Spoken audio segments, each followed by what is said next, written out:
Jersey Congressman Payne from New York.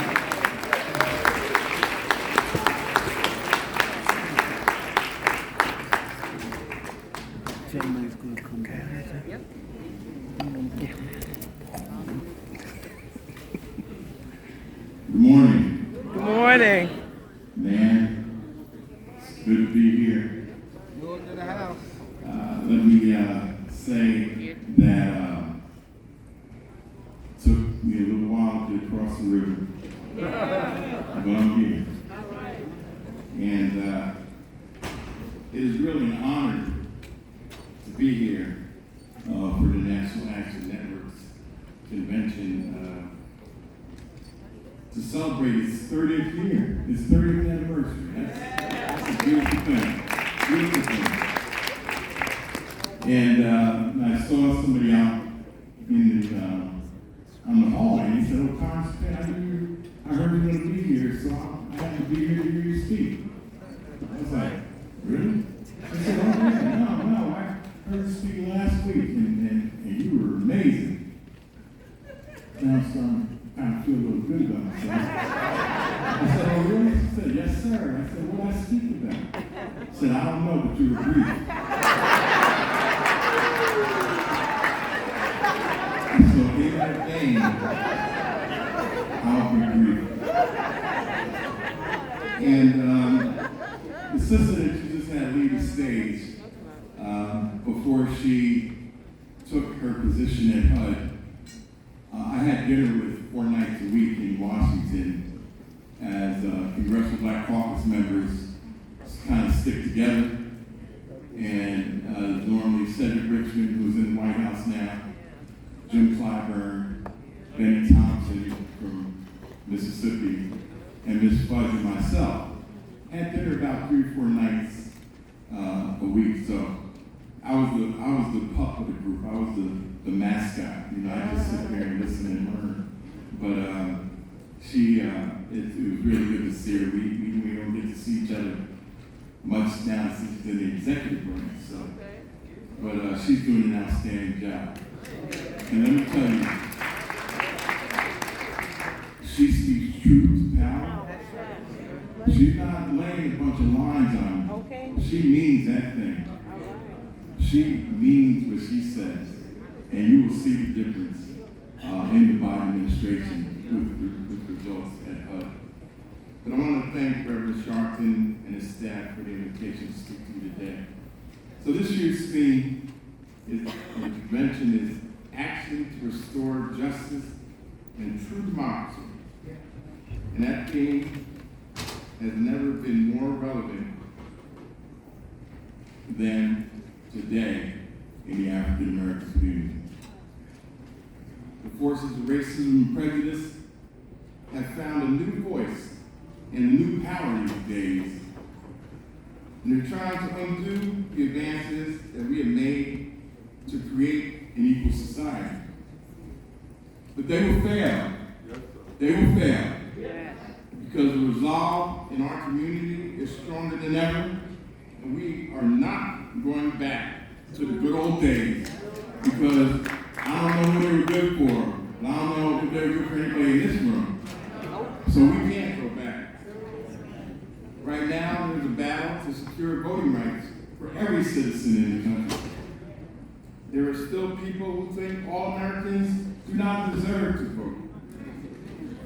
And they target our African American communities directly because they see how elections turn out when we vote. And let's put it out there. I'm going to put it out there. I know that black women have been and made the difference if Trump was reelected or not. Black women did that. That's right. It makes me furious, absolutely furious, that we have to go through this cycle every 15 or 20 years to keep our right to vote. Why is that? Because they knew one day they would try to turn back the clock. So every 10 or 15 years, the Congress gets together and decides whether black people should vote. That should have been a right. Once it was given, it was permanent and first-class citizens in this country. Every 15 years or so, we're going to decide whether, well, let's see, should they? All right, we'll do it again. No. The next time we do this, we have to try to make sure that it's permanent. That's why I helped pass the Freedom to Vote, the John R. Lewis Act. It would make Election Day a national holiday. And just think of how many people that would help that have trouble voting because they have to get to work, or if the line is long in the morning, they have to go on to work, or then when they get off, they're a little tired and don't go. If it was a national holiday, you can get up and go anytime you want. But that would make too much sense. That would help too many people vote. It would make voting more accessible for all Americans. And it ends the partisan cutting up of congressional districts. In Florida, that governor down there is about to wipe out 3 of my colleagues, and only one of them is going to be in a district to run a race. But they are wiping out the 3 black districts in Florida and cutting them up to make sure an African American can't win. You got to stop that. You got to stop that. Even my district has become more white. I had the most African American majority district in the state of New Jersey, and somehow I ended up with them taking people away from me. But it didn't impact me to the point of my Florida colleagues. But we have to be careful and mindful of this going on all around the country, Ohio and everywhere. And it dilutes our power. It dilutes our power. Even more important, states with a history of voter discrimination under the John Lewis Act would need federal approval before they could change their voting laws. And we gotta get that put back in the law. There's never been more important time to pass this bill than right now. I'm fighting to secure the right to vote for all Americans, and especially African Americans. And I'm not apologetic, yes, for African Americans. Now, sometimes they want to, pull you down. You're just picking out African Americans. What about all Americans? Well, you pick them out every day. So I'm here to defend them every day. But it's not just our votes that we need to protect in this country. It's our lives. That's why I was proud to pass the George Floyd Justice and Policing Act to eliminate police brutality. One of the most important votes I've taken since being in the Congress. It bans chokeholds, George Floyd, and no-knock warrants, Breonna Taylor. And it creates more accountability when police officers use lethal force, Derek Chauvin. It sets up an independent reviews of incidents when police use force, and it creates a database of those incidents.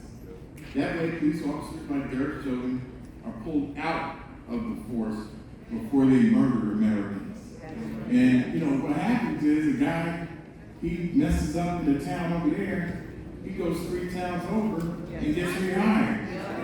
So because there's nowhere for them to check to see what their record is. Now you try to go somewhere and do something, they know everything. They know your mom, your daddy, who you live next to. But a police officer, we don't know what his past record was. That doesn't make sense. So, it's a bill that's long overdue to address the racial disparities that exist in law enforcement.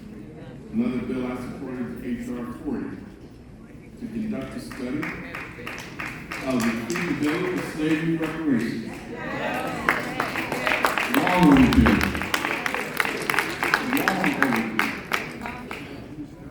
Can you imagine what that 40 acres and a mule would be worth today? We'd we'd all not need to work. This bill will allow an extensive study to answer the questions about reparations. In addition, I was proud to help pass the law to declare Juneteenth the end of slavery a national holiday. Healthcare and health disparity is another issue where African Americans face great disparities in treatment. Today, minorities do not get the same quality health care as white Americans. And it causes African Americans to die more frequently from curable diseases. In fact, 1 out of every 5 African American deaths could have been prevented if they received the same level of health care as white members of this country. In Congress, we introduced the Health Equity and Accountability Act to address the system. It would invest in solutions to make sure all Americans had access to quality care, and diversify our country's medical workforce to improve the care in marginalized communities. I'm working diligently to improve health disparities and several medical issues such as colorectal cancer, which is pervasive in our community. It's the second highest cause of cancer deaths and the 4th highest cause of new cancer nationwide, and it's the second most curable cancer that there is. So that doesn't make sense. It's the second highest killer of people in the country, and it's one of the most curable cancers that you can have. That's just a matter of finding it early enough and detecting it. And African Americans are more likely to be diagnosed with colorectal cancer and die from it. It's what my father died from. I was a councilman in the city of Newark in 2012 when my father succumbed to colorectal cancer, and I followed him into Congress. I tell people it's probably the worst way to ever go to Congress is to lose your parents. But I have made it my fight in the African American community. And so in the 116th Congress, my Removing Barriers to Colorectal Cancer Screening Act was signed into law.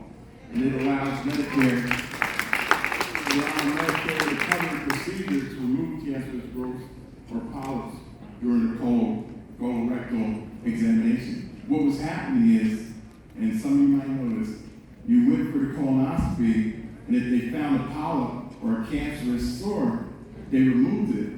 But you woke up and you had a $2,000, $3,000, $4,000 bill because they removed the polyps.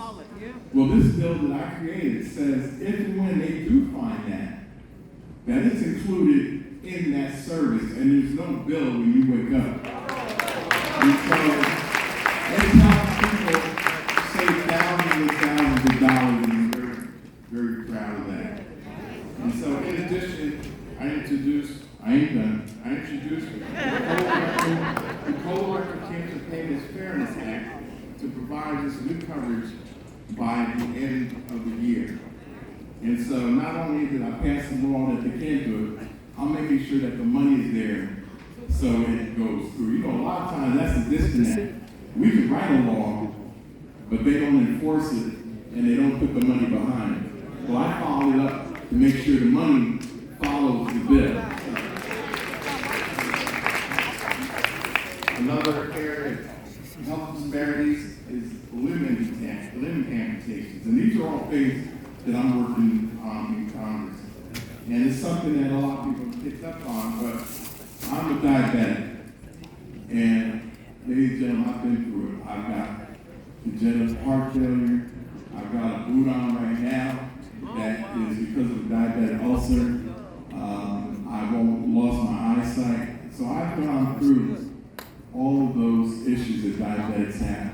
But it's allowed me to articulate in the Congress what is needed for our community in order that other people don't end up like me. I have good health care, so I've been fortunate. I really believe, had I not gone to Congress at the time I did, I possibly could be dead right now. Wow. But the health care that I receive is so good that I'm here standing before you. But every American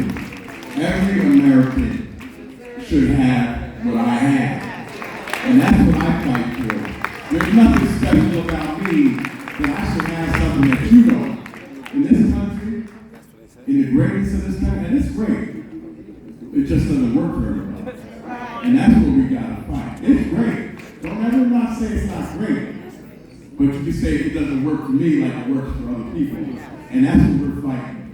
So I'm going to continue to work on those issues around, I could potentially, with this also, lose my foot.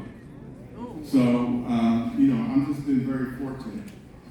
So I'm not going to keep you much longer, but, I just wanted to let you know a few of the things that we're working on in Congress and to let you know that we've got them on the run and we're not going to let up. The Congressional Black Caucus is fighting every single day. And I know sometimes you don't get the message, but you gotta read, you gotta see, because the information is there.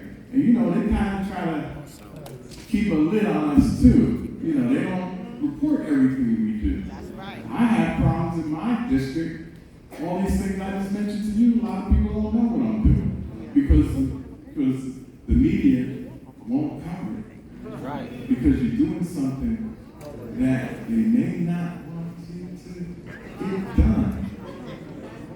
But that doesn't mean we can continue to fight.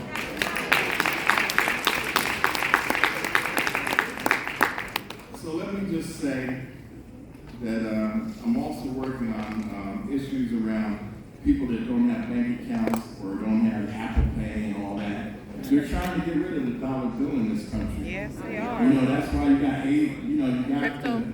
the swiping for your groceries, ATM at the bank, going through the toll pass.